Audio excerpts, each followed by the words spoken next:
হাতটা কইছে ও বাবা, আপনার মামা! আরে এই হাসপাতাল চত্বরে যে সকল মায়েরা যন্ত্রণা খুব করে যাচ্ছে তারা বুঝি সিনেমা?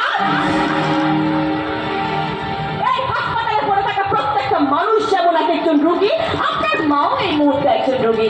যদি আপনার মায়ের চিকিৎসা হয় তাহলে তো এই হাসপাতালে সকলের মানুষের চিকিৎসা হবে। আর যদি এই হাসপাতালের মানুষগুলোর চিকিৎসাটা না হয়েছে তাহলে তো আপনার মায়ের চিকিৎসা হবে না ডাক্তার।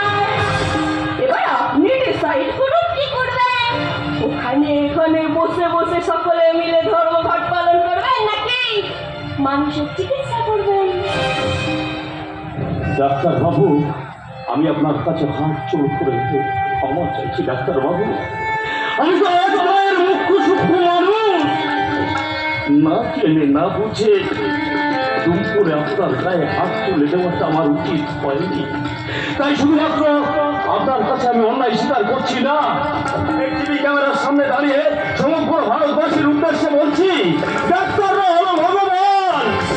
সেই ডাক্তারদের গায়ে আপনারা হাত দেবেন না, সরকারি জিনিস ভাঙচুর করবেন না। আর ডাক্তার বাবু,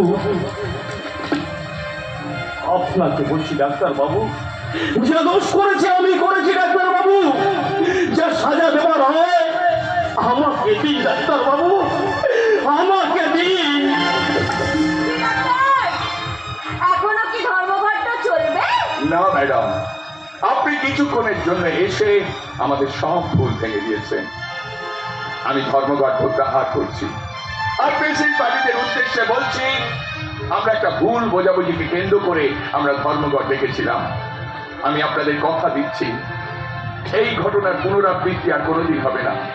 আপনারা আপনাদের রোগী নিয়ে এমার্জেন্সিতে যান, ডাক্তারবাবুরা এক্ষুনি রোগী দেখা শুরু করবে। আর ডাক্তারবাবুদের বলছি, আপনারা আপনারা আপনাদের কাজ বুঝে নিন।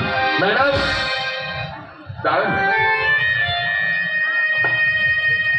ম্যাডাম, প্রত্যেকটা মানুষের বাঁ দিকে একটা হাত থাকে, সেই হাতের মধ্যে দায়, দায়িত্ব, বিবেক, ভালোবাসা, চেতনা সব লুকিয়ে থাকে। বর্তমানে আমাদের মতো মানুষগুলো না, সেই হাতগুলো ঠিক মতো কাজ করছে না। আপনি কিছুক্ষণের জন্য এসে বাইপাস সার্জারি করে আদর্শের ফেসমেকারটা বসিয়ে দিয়ে গেলেন। Hats off to you. Thank you so much.